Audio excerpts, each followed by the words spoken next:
You know, spinner is a really important part of the mayfly life cycle. It's the one time in the mayfly's lifespan, or post-lifespan, that the mayfly is in the water, but it has no chance of escaping. And as a result, it's one of the trout's favorite times to eat the mayfly. And the most important thing that you need to know about mayfly spinners is that when they die, they don't die with their wings up like an adult. They die with their wings out, flat in the water.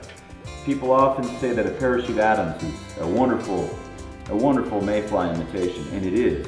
But one of the reasons that parachute patterns work so well is they have a horizontal hackle as opposed to the traditional vertical hackle. And the horizontal hackle gives an impression of wings down.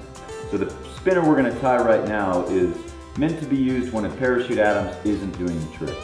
When you have fish that won't eat it. You can tell that they're on mayfly spinners, but the parachute Adams isn't quite right. So what we're going to do is make the hackle a little bit bigger. We're going to oversize the hackle a little bit. We're going to make the post a little shorter and not as many turns on the hackle, so it's not as bushy, which makes it a little, not quite as floatable as a parachute Adams, but a little bit more for a selective trout. So let's tie one in a size 14. Here you want a dry fly hook. As with all our flies, crimp the barb when we tie them. The reason that we crimp our barbs when we're tying the fly is a lot of times hooks break when you're crimping the barb with your forceps, with your hemostats. And then you're on the river and you have this wonderful fly and you only have one left and you crimp the barb and the hook breaks. So I would rather the hook breaks right now before I tie the fly than later, because I'm going to crimp my barbs anyway. I just like to do a single layer of thread all the way down the shank. Now I'll make just a few extra wraps right at the very tail end to create a little bit of a hump right there at the base of the hook. Now, we're going to use some coque du leon tailing fibers. They're nice and stiff and straight. These make great mayfly tails. Now I like kind of a bushy tail, which should be about the length of the shank of the hook. Like a wrap or two just to fasten it. And now I'm going to wrap back towards that little bump that I made. And when the thread gets right next to it, you'll see it splays the tail fibers like that.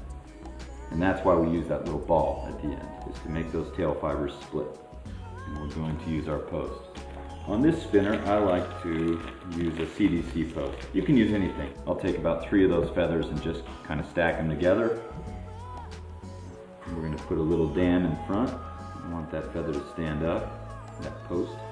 So now we're just running our thread up the post a little ways so that we create something that is a little bit firm to wind our hackle around. The trick with dubbing is to never put too much on at once.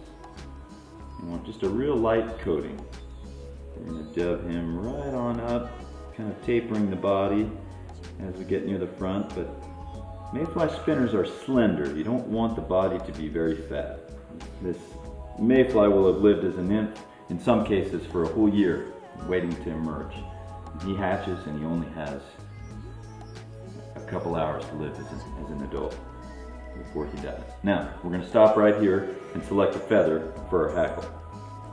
Right up the feather to where the fibers get stiff. I'll pull away some of the soft feathers and that's where you tie in. Now, the way I tie these in is I put the post down vertically, make a wrap or two and sort of draw it back. Now I'm fastening that feather down really well here. And now I'm going to fasten it right around that thread base that we created earlier. Now, for wrapping your parachute hackle, I go this way. One wrap up top, and each following wrap is going to be a little bit lower. 3 full wraps, and that's good enough for most spinners. And just a little bit more dubbing because we're going to do the rest of the thorax and the head.